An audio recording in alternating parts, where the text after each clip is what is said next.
Good afternoon. Welcome to the 100th State Department press briefing under the Biden-Harris administration. That is more a piece of trivia than a topper, but it is all I've come with today. So happy to turn it over to your questions. That was Andrea. That was Andrea. That was Andrea. 100 days. Let the record show. Wow, that kind of took me aback. I want to get two logistical things that were raised before, but I just wonder if you've managed to get answers to them. One is in terms of Afghan evacuees, all of, not just SIVs, all of the Afghans, not Americans. What happens to those Afghan evacuees who get flagged for security reasons? Matt, as you know, before anyone who is evacuated from Afghanistan comes to this country, they undergo a rigorous vet from counterterrorism professionals, homeland security professionals, law enforcement professionals, with the aid and assistance of our intelligence community. Unless and until they complete that vet, they will not be in a position to come to the United States.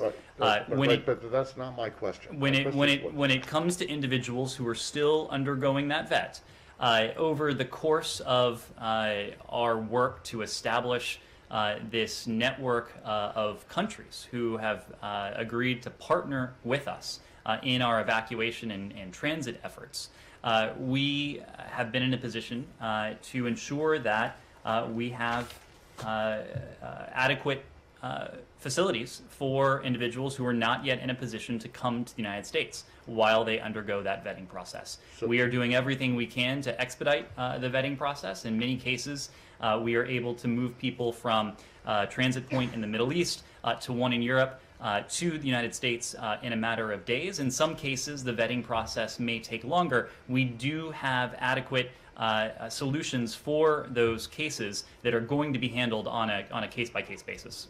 Well, but what happens if you fail and don't get vetted? Again, these are hypotheticals. I would rather not entertain a hypothetical, but we are confident that we have what we need in terms of capacity to have people undergo vetting, and for those for whom vetting may take longer, we are confident that we have solutions in those cases too. And solutions that will comply with host country regulations in terms of time? All of these operations are in compliance and are in fact done with the full knowledge, consent, and partnership with the countries with whom we work. And then my second logistical one is just on the P2 issue that I had raised earlier. Why is Turkey not an eligible country for P2 applicants to present their cases? It seems to be, semi-convenient. It's not really that far away, and it's a NATO ally. It still has an embassy in Afghanistan. So why not? And is there any thought to that being changed? So Turkey is, in fact, a NATO ally. Turkey is, in fact, an important partner of ours. Turkey has been an important partner of ours in the NATO context in Afghanistan as well. And recently we have spoken of our cooperation and support to various Turkish efforts when it comes to Afghanistan. At present, we are working with a number of countries to facilitate P2 processing. This was a program, as you know, that we announced several weeks ago to provide a refugee referral basis for individuals who may not have worked directly with the U.S. government, but who supported the American people over the years, including by, in many cases, working with media organizations or NGOs. When it comes to the ability of any particular country, we would refer you to the government of Turkey for information on its refugee processes. This doesn't have anything to do with the government of Turkey, I don't think. This has to do with whether the embassy look, when the P2 program was established, there were only two countries where there were actually U.S. embassies operating: Afghanistan and Turkey. Afghanistan at that point, where a P2 applicant could not submit their application. The others were places: North Korea, Iran, Yemen, Syria, places where there's no U.S. embassy. So now that the Afghanistan embassy is closed, why is Turkey now the only place where in the world, apparently, where an Afghan evacuee cannot submit a P2 application? Why is that? Is it because of the embassy, or is it because of the Turkish government? Matt, Turkey is playing an important role in a number of arenas when it comes to Afghanistan. We've spoken of the airport. We've spoken of our cooperation with the Turks in the context of NATO and bilaterally over the years vis-a-vis Afghanistan. There are a number of places where the United States can support and can process P2 applicants. In the first instance, there were a number of countries in the region that were able to process P2 applicants. Now we are in a different position where some P2 eligible individuals have been evacuated by the U.S. military through the course of our evacuation operations over the past 2+ weeks. And there are a number of countries that don't border Afghanistan where we can process P2 eligible individuals who either were referred for P2 status or individuals who may be eligible for P2 status.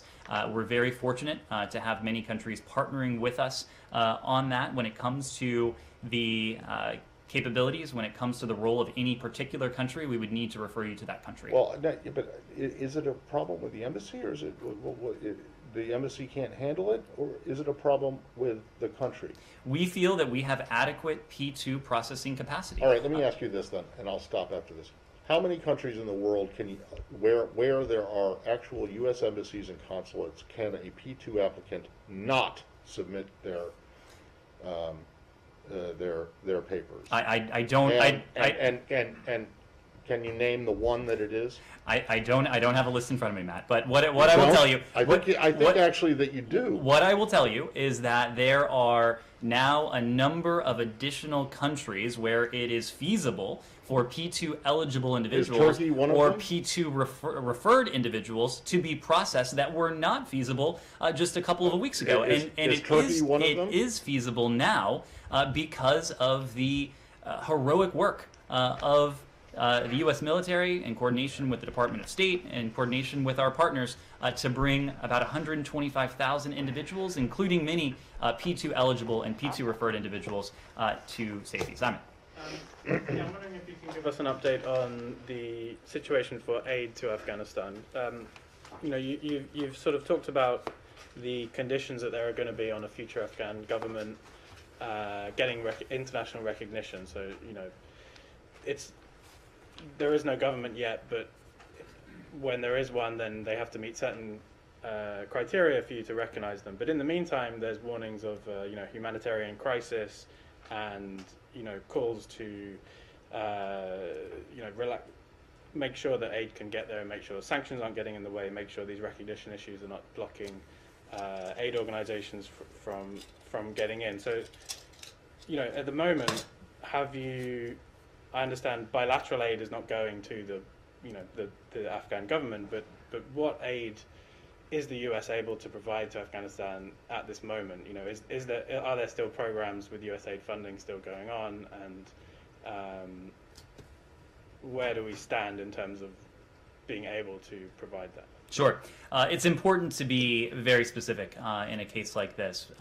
When you're referring to aid, what we have made very clear is that our humanitarian assistance to the people of Afghanistan, that will be enduring. We remain unwavering in our commitment to provide humanitarian assistance to the people of Afghanistan. I believe you heard from the Department of the Treasury only recently that they put forward what is known as a specific license to ensure that we can do that in ways that are appropriate and effective.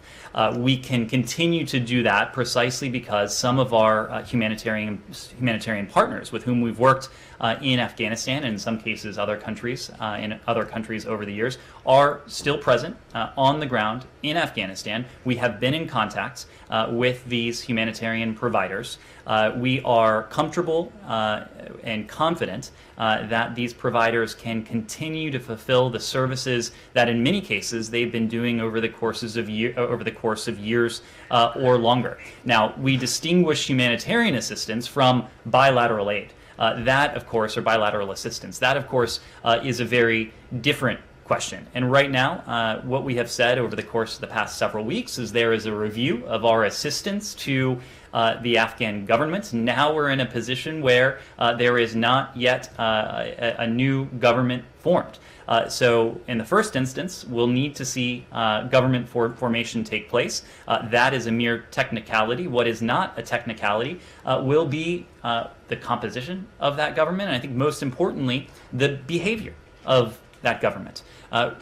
We've made the point any number of times that statements from the Taliban, statements from individuals who may be in any future Afghan government are one thing. What we will be looking to when it comes to the issues that you've raised, including the potential for any forms of assistance, will be the actions of any new Afghan government, especially vis-a-vis the areas we care profoundly about. That is safe passage, respect for the rights of the people of Afghanistan, including women and girls and minorities, a government that is inclusive, a government that follows through on its counterterrorism commitments, and a government that respects the universal and international norms that it's not only the United States seeks to uphold, but together with our international partners, we collectively do as well. But on humanitarian aid specifically, what proportion of the humanitarian aid that was being done before can still be done? You said some partners are still able to carry that out, but obviously it's not 100%. Because a lot of these people have left the country. A lot of the people who were providing that aid have left the country, for sure. So we are still in the position of assessing what that might look like. I think it's premature for us to put a number on it, but what I can say is that we have been in touch with our operational partners on the ground. We're not going to speak to them, of course, for security reasons, but we are confident that there remain partners on the ground who are in a position to make good use of such aid for the benefit of the Afghan people. Yes. On the government, since it seems that the formation of this government is imminent, can you tell us a little bit what the U.S. would consider an inclusive government? You've been saying that for a while, but what are the criteria you think should be met to the government to be inclusive and to be a first step towards recognition? Well, it is not so much what we think in terms of what the United States thinks. There have been, as you know, any number of statements from broad and vast coalitions of countries. We have done this with our closest allies and partners, whether it's NATO, whether it's the G7, whether it is in the form of multilateral statements, including one on women and girls that was issued a couple weeks ago, a couple on safe passage that have been put together by the United States more recently. But I would actually point you to a statement that may not carry 114 signatures, but a statement that carries at least that carries the imprimatur of the United Nations Security Council. The UNSCR that was put forward just a few days ago had some consensus language in there that I think is reflective of what the international community expects to see from any future Afghan government. It says that it encourages all parties to seek an inclusive, negotiated political settlement with full, equal, and meaningful representation of women that responds to the desire of Afghans to sustain and build on Afghanistan's gains over the last 20 years in adherence to the rule of law, and underlines that all parties must respect their obligations. So that was an emphasis on the sort of inclusivity that the United Nations Security Council, at least, expects to see. There are other paragraphs in this UNSCR that speak to safe passage, which is something that we have underlined ourselves with more than half of the world's countries on a couple of occasions now, and also the counterterrorism commitments, the CT commitments that the Taliban signed its name to early last year under the U.S. Taliban agreement, and has since reaffirmed that it will pursue. So there are a series of expectations and a series of principles, not so much that are in our own voice or in our voice alone, but that carry the weight of the broad international community in a meaningful way. And just another one on the airport. Would you think that suggestion by Turkey that private companies take care of the security would be a welcome development? And do you urge the Taliban to accept some kind of external actors, private security forces or external forces to take care of the security of the airport? Do you think this is a condition to reopening operations? Well, it seems here that our interests are broadly aligned with the international community. We know for certain that the United States, that those that participated in the ministerial that Secretary Blinken convened earlier this week, and it seems to be the case that the Taliban also want to see a functioning commercial airport in Kabul. We want to see such an airport for a couple reasons. One is the ability to Simon's question before, to provide the sort of humanitarian assistance that we will continue to send to Afghanistan, but also importantly is the fact that a functioning commercial airport will provide our citizens, lawful permanent residents of the United States, SIV visa holders, those other Afghans at risk, a means by which to leave the country should they choose to do so. But before you can have a functioning airport, you have to have a few things. Number one, you have to have an element or an entity that is capable of running the airport. And we know that in recent weeks, and certainly after the U.S. military left, the third country national contractors that previously were running the airport are no longer in a position to do so.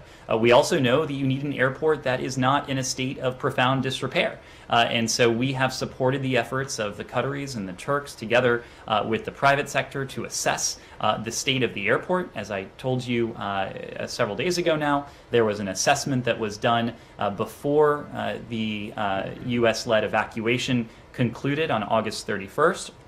We also know that after the conclusion of that evacuation, there will need to be a reevaluation to see to it that the condition that it was found in at that time, late last week, I believe it was, is consistent with the condition it is in now. And we've seen video footage of Taliban forces on the airport compound, and so presumably those who are on the ground working this want to make sure that the airport is in a similar condition. But you raised another condition. It's that of security. And in order for charters, ultimately in order for commercial airliners and commercial entities, certainly, to fly into an airport like Kabul, they will want a level of assurance that their operations will be safe and secure. And this is something that, from their public statements, it seems the Turks and the Qataris are working on, something they're focused on. It's also something that we have sought to support in every which way, because we know that this issue of security is fundamental to the ability to have a commercial airport that is operational, that is functioning, that is capable of receiving humanitarian provisions, and capable of being a source of departure for and those. does that require an external actor? Sorry.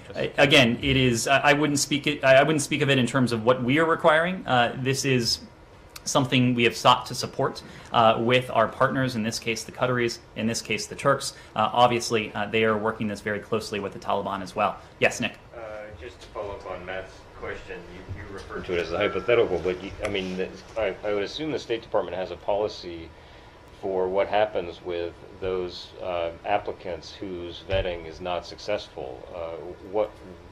what happens to those people? Do they get returned to Afghanistan? What does the United States do with them? We do have a plan, but again, these aren't always plans that we can detail publicly. We also wouldn't want to wade into a hypothetical. In many cases, as I said before, the vetting will be quick, and the rigorous checks can be fulfilled in rather short order. Given that we've surged resources to these transit countries to do just that, DHS is working very closely with other interagency partners to expedite these security checks consistent with the rigor with which they need to be conducted. And then just a quick follow-up on that, on the SIV program. Obviously, there were the comments from the Secretary of Defense where he essentially acknowledged that the SIV program was not up to the task that we saw it trying to be used for in the last 2 weeks. Is there any effort to overhaul the SIV program to make it faster to process people? Well, it is absolutely true that the SIV program was not intended to be conducted in the course of an evacuation. But that is precisely why, from literally day one of this administration, in January of this year, long before the Taliban were on the outskirts of Kabul, we prioritized this program, a program that had been left in a unfortunately decrepit state by the previous administration. You don't have to take my word for that. You can take the word of the State Department Inspector General. That concluded an investigation of the program in 2020 and found that it was suffering from chronic shortages in staffing, a lack of a responsible coordinating official, a bureaucratic 14-step process, and the fact that there had not been a single SIV interview conducted in Kabul since March of 2020. Now, of course, COVID certainly had a say in that, but so too did the previous administration that sought to starve refugee programs and other immigrant visa programs of resources that were needed. That is just a fact. Within 2 weeks of this administration coming into office, interviews had restarted in Kabul. We surged resources. Even as we went into ordered departure within our embassy in Kabul, we actually sent additional consular officers to Kabul to expedite SIV processing. Secretary Blinken sent an additional 50 people here to expedite processing at the chief of mission stage. We moved operations from Kabul that could be done more effectively here without people having to potentially be in harm's way as well. And you can see the efficiencies that we were able to achieve. In March of this year, we were processing about 100 SIV applications per week. By mid-August of this year, we were processing 1,000 SIV applications per week. If my math is right, that's a tenfold increase. In doing so, we were able to shave more than a year off the average processing time. So this was a program that literally from the start, we prioritized. We took from a state of decrepitude and turned into a program that was operating much more efficiently. Now, what is also true, and I think you've heard this from Chairman Milley, you have heard this from the President, you've heard this from the Secretary, you've heard this from the intelligence community. We were all under the impression that we would have had more time. I don't think there certainly was not widespread consensus that the Taliban would be at the gates of Kabul in August of this year. And so when you take where we were in August, processing 1,000 visas per week, and you look forward as to how many we could have processed going forward if we had the time that just about everyone expected, you can see how those gains would be quite valuable. Those gains will be quite valuable, though, because many of them are still relevant to the ongoing SIV processing. Just because we do not have a presence on the ground while our operations in Kabul are suspended, we can still take advantage of those significant processing gains to continue working through cases that remain open for Afghans who have worked for us over the years. Yes, Andrea? I've got a couple of questions about that. 1,000 a week, would take 80 weeks to accommodate what we estimated to be applicants and families, according to some of the original estimates that came from this building. So clearly, great progress, but not nearly enough. Surging, not enough. So that 80,000 figure is not correct. And families. That figure is not correct. Okay. But you all have acknowledged that a majority were left behind. That was acknowledged from this room. What we have said. And given that, why wasn't the whole program abandoned? It was a failed program. Abandoned the SIV program? Yes. I knew it was congressionally mandated, and that's not an explanation right now.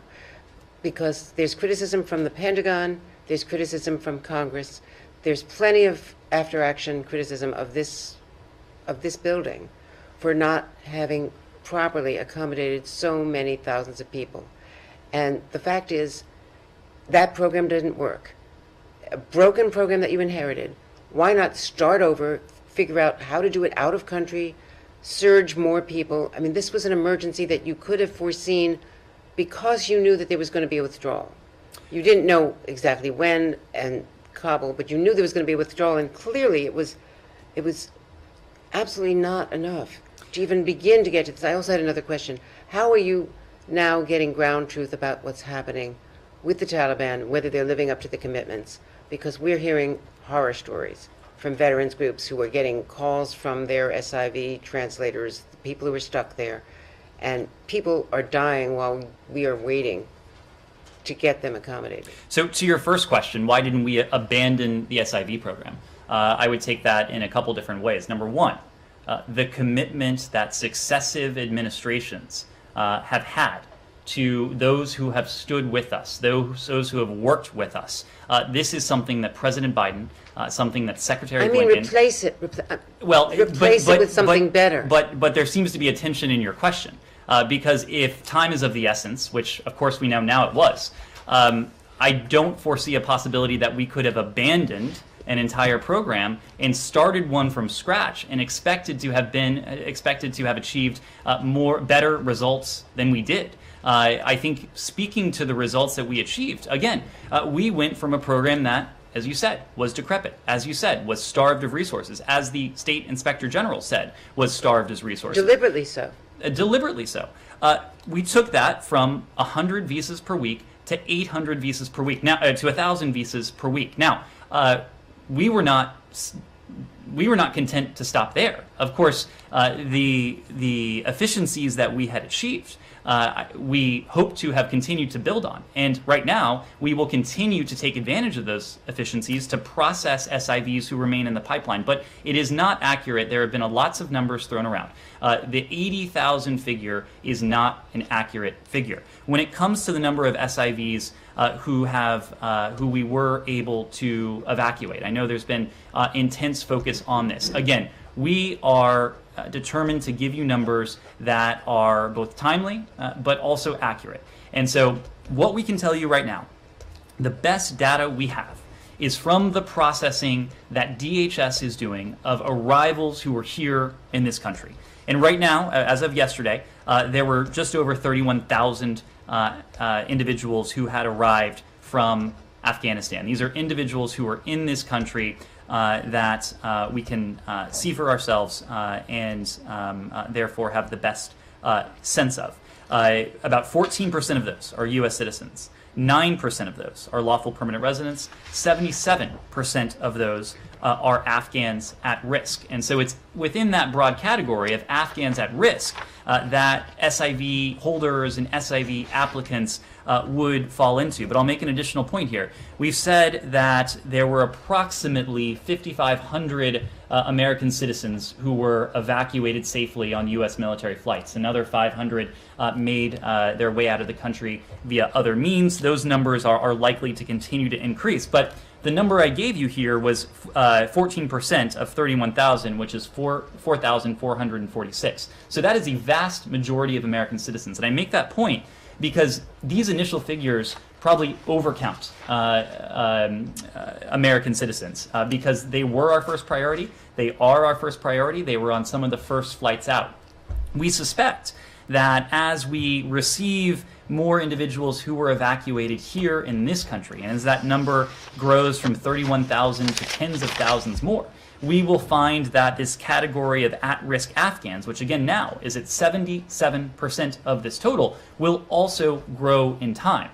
So I don't want to get ahead of where the data is. I think the fact that we will have evacuated tens of thousands of at-risk Afghans, the vast majority of the 124,000 individuals will fall into this category, I think speaks to our ability to keep our commitment to the individuals who have worked with us, who have worked with the United States government over time.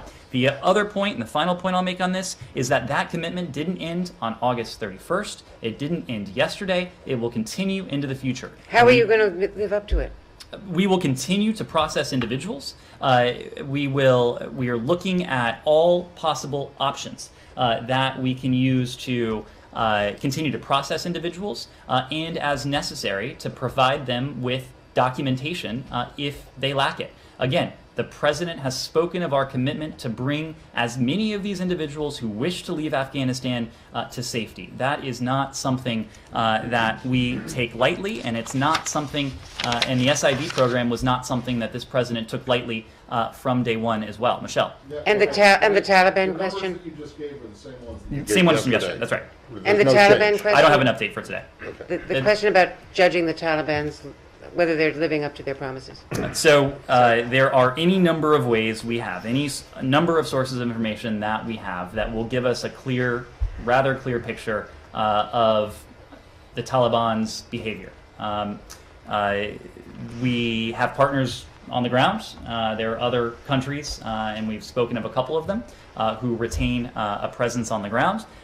We have sources of information that we don't speak about publicly. We have sources of information that are available to all of us, and we can see reports on social media. We are regularly in touch with not only American citizens or lawful permanent residents who may remain in Afghanistan, but also SIV holders, other Afghans at risk.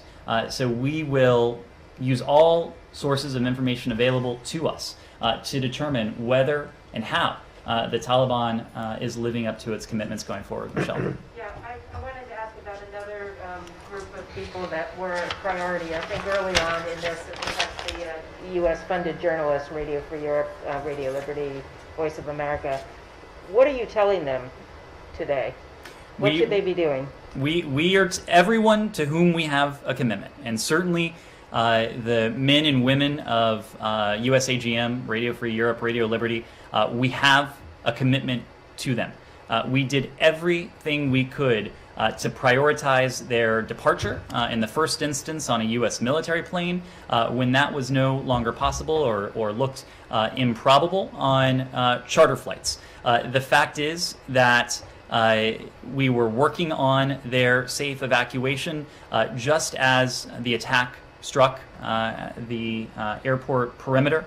The operational environment changed markedly. Unfortunately, it stood in the way of our ability to bring these individuals to safety before August 31st. But I am telling you, we have told them that we have a commitment to these individuals. They have served the American people with their journalism, with their work. We absolutely do have a commitment to them. That is a broad statement of fact. When it comes to guidance that we are providing them, and this applies to any American citizens who may wish to leave, any lawful permanent residents who may wish to leave, any Afghans at risk who may wish to leave, we will provide them tailored guidance, but that is not something we will provide to all of you. And we won't do that for their safety, and we won't do that because it is tailored to them. And we are working on all possible options to affect their safe departure from Afghanistan. Will. Follow up on the numbers. How many of those USAGM employees were there, or contractors rather, and how many family members are there? So I don't have a firm figure with me. It has been reported publicly that there are several hundred involved in that group. Can I go back to Yeah. Janine for a second? You talk about a plan and hypotheticals. Are you saying that plan has not been enacted, and that people who have been flagged, who have red flags for things like terrorism, have not been sent places yet?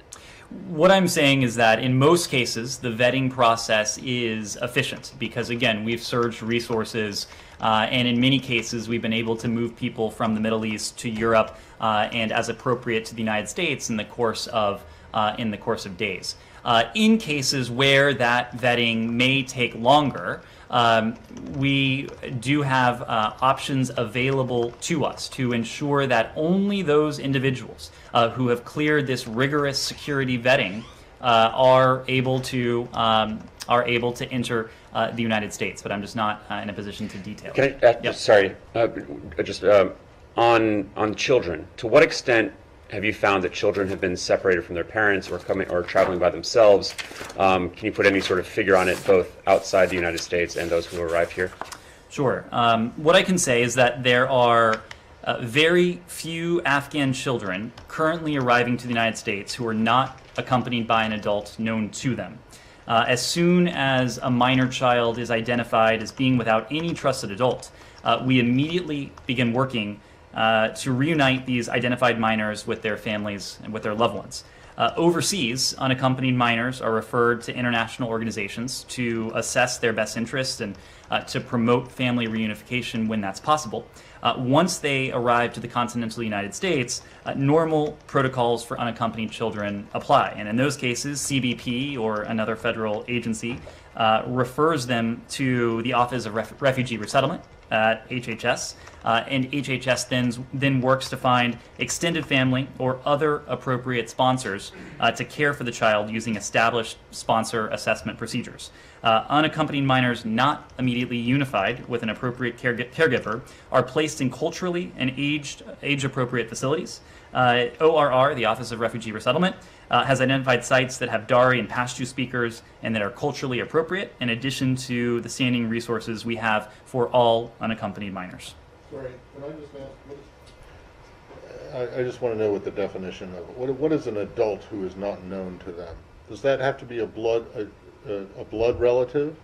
I don't want to be categorical about it. There are a lot of adults that a child might know who are not savory, for example, characters.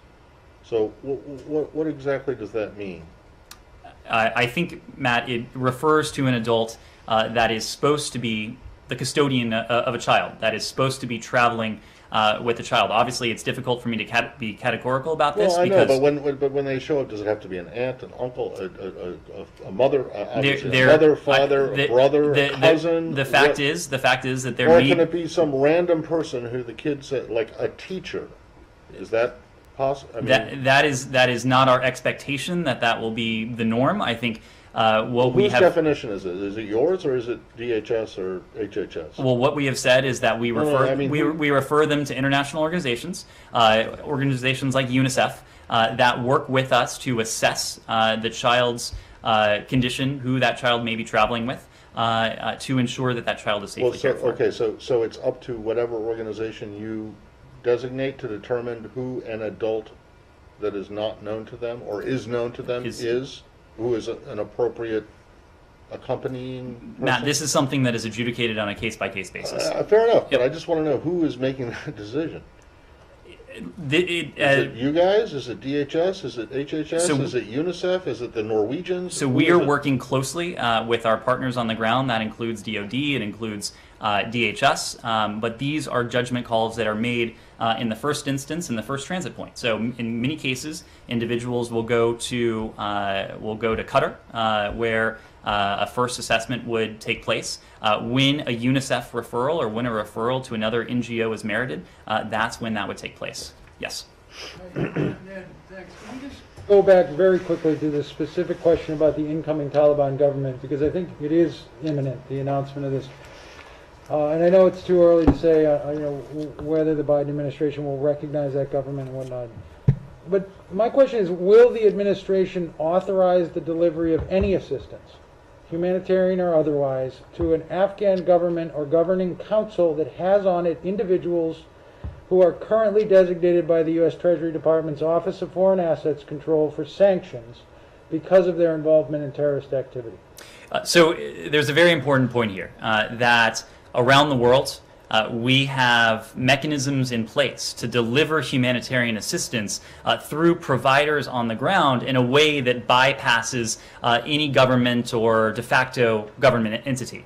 So we are confident, again, going through these providers on the ground, that we can continue to provide humanitarian assistance to the Afghan people in a way that, if inappropriate, would not benefit any future Afghan government. I understand the nuance, but the reason you cannot name any of those organizations that are on the ground is because you're afraid that naming them publicly could make them a target for that Taliban government? Is that? It is not in our interest, and it is not in their interest for us to name them. Okay, thanks. I have one question on Afghanistan, one on China. Secretary Blinken has talked to his Chinese counterpart twice within 2 weeks. Does the State Department feel there is an urgency to seek China's cooperation on Afghanistan? And during the last phone calls, Chinese State Councilor Wang Yi called all sides to contact and proactively guide the Taliban. Is this approach that you agree on? We think it is an urgent priority for the entire international community to be engaged on this. This is why we have galvanized not only the region, but the broader community from the earliest moments of this administration, and certainly during the earliest moments of this current phase, to see to it, to the best of our ability, that the international community was speaking with one voice, that was acting in unison. We've also made the point that it is important for Afghanistan's neighbors. It is especially important for Afghanistan's neighbors to play a constructive, to be constructive forces. We have made that clear before the events of August 14th and what has occurred since, and that remains the case now. So the PRC is an important regional stakeholder. There are certainly areas where our interests are aligned with the PRC when it comes to Afghanistan. The fact that an UNSCR and a statement was able to emanate from the UN Security Council suggests that there is at least some degree of alignment when it comes to the United States and the PRC on these issues. So it is true that we have engaged our Chinese counterparts, State Councilor Wang, Director Yang, Deputy Secretary Sherman engaged in discussions of Afghanistan when she was in Tianjin last month, I believe it was. So we have done this on a number of occasions, knowing the importance of this issue and knowing that there are some areas where our interests are aligned. So Climate Envoy John Kerry is currently in China, actually in Tianjin. Could you please update us on how is that meeting going? And China is concerned that the climate cooperation is at risk over the political tension. Do you share the concern? Well, I believe the special envoy is now in Seoul. I believe he's concluded his meetings in Tianjin. What we know is that we are committed to working with the international community and with the PRC on climate as an urgent issue. And we certainly hope that Beijing will engage with us on the same basis on this issue. And we say this because we know we don't have a choice. There has to be some degree of cooperation on this existential threat. We are the world's two largest polluters.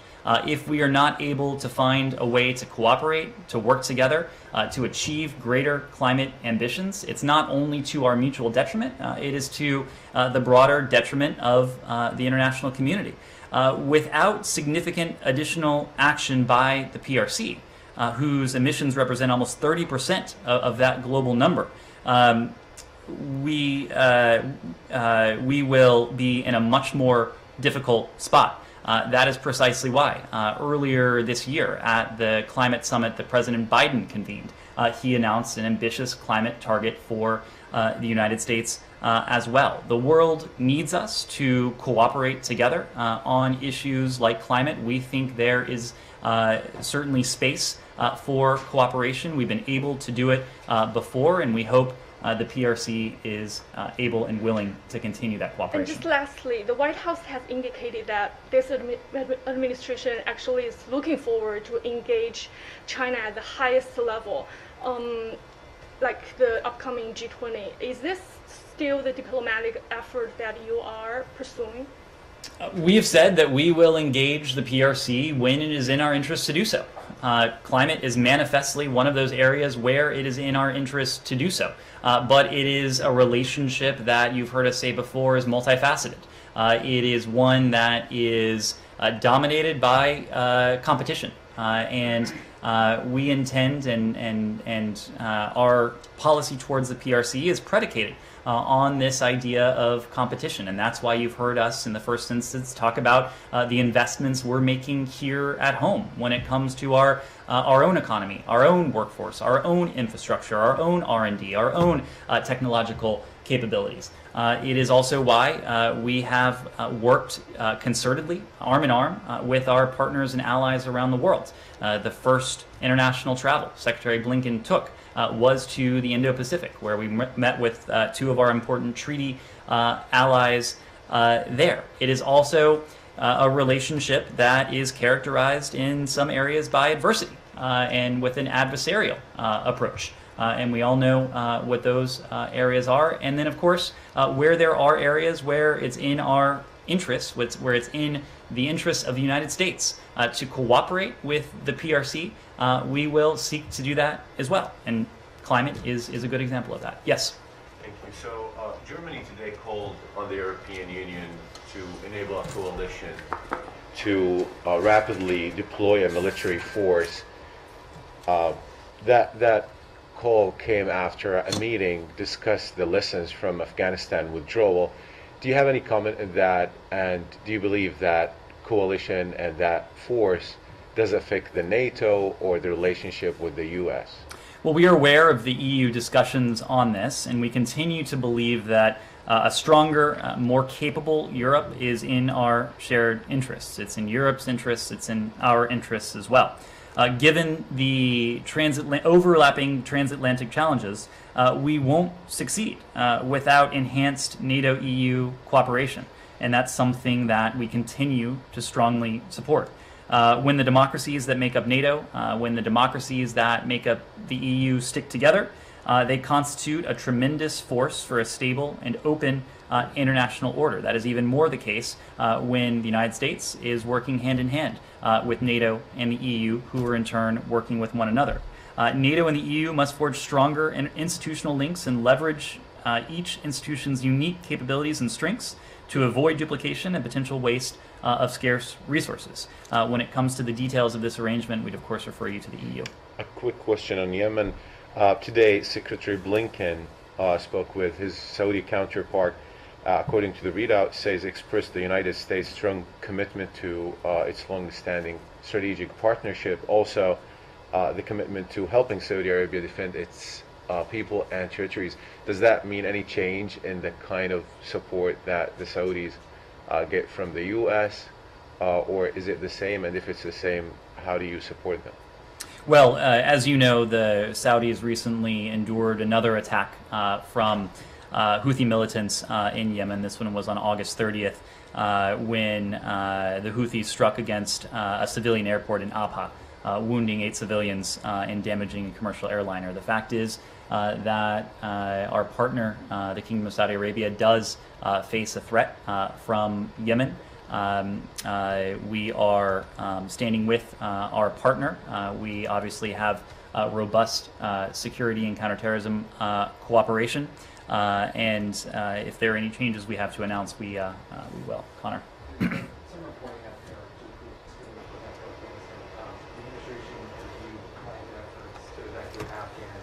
By individuals or veterans groups or advocacy organizations as sort of an impediment that at times it may have caused problems at Kabul airport.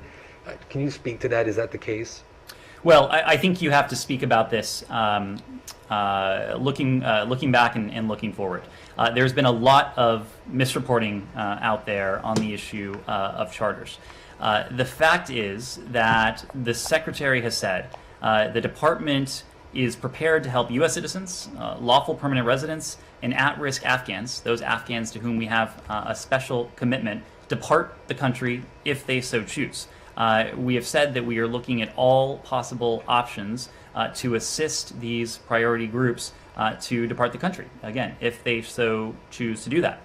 When it comes to the charters, and this gets to your the first element of your question, we facilitated the evacuation of thousands of these individuals aboard charter aircraft from the Hamid Karzai International Airport during the U.S. military-led operation. The U.S. military, the State Department, we were constantly coordinating with charter companies, with groups that sought to bring in charters to HKIA during that period, and it was a successful effort that, again, was able to evacuate thousands upon thousands of individuals, including on these charters. Now, however, we're in a different phase. We understand the concern that many are feeling as they try to facilitate charters and other forms of passage out of Afghanistan. The fact of the matter now is that we do not have personnel on the ground. We do not have air assets in the country. We do not control the airspace, whether over Afghanistan or anywhere else in the region. And so the misimpression that is out there that we are preventing, or even the idea that we could prevent a charter flight from taking off, that is simply untrue. We could not, and we are not.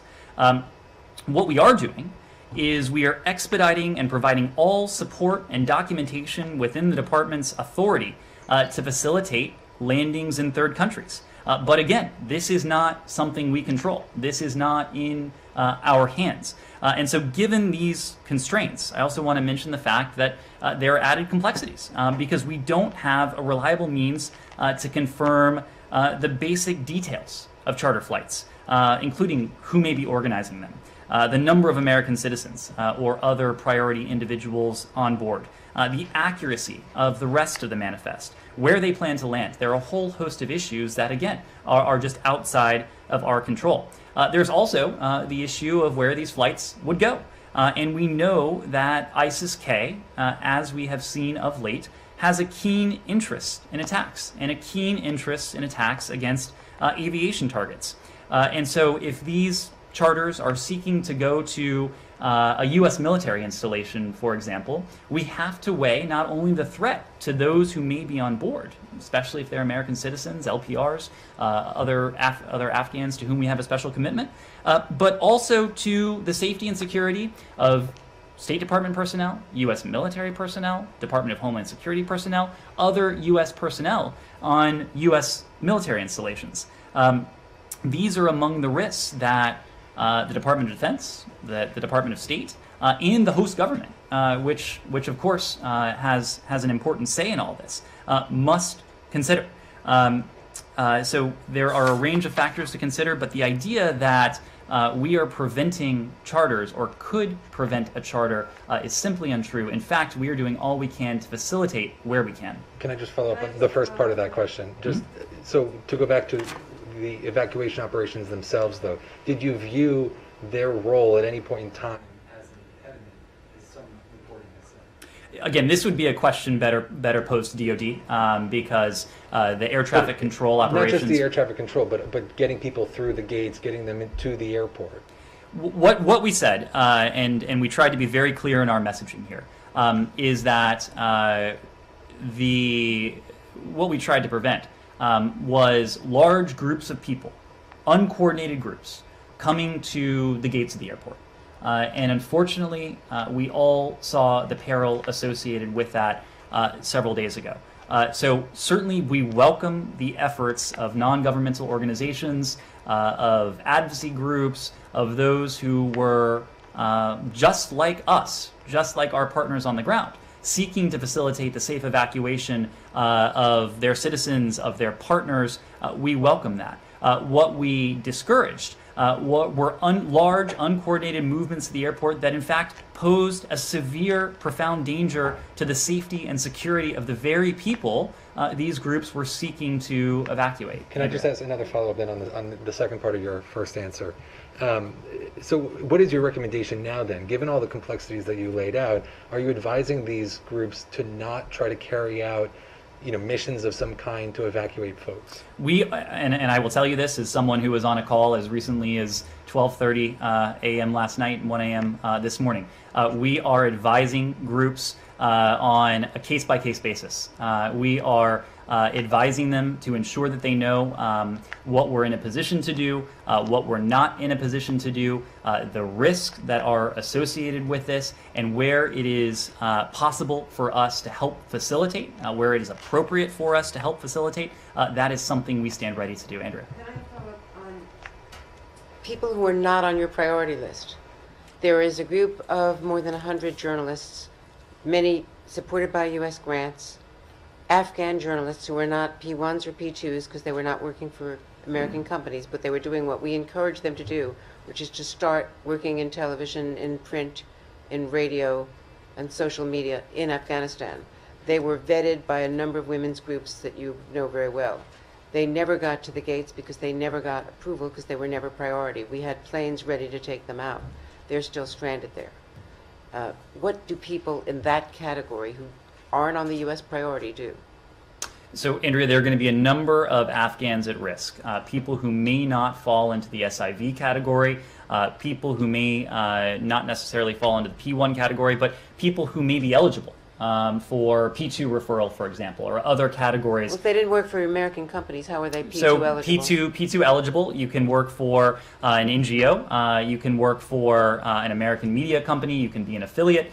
There are a number of ways. It's also not just the United States that is seeking to facilitate the safe departure of individuals from Afghanistan. There are a number of other countries that are doing this, and we have in fact been coordinating very closely with our partners. We did that during the U.S. military-led evacuation, and we're doing that now, coordinating very closely in this current phase where we're seeking to facilitate the safe departure of those who wish to leave Afghanistan.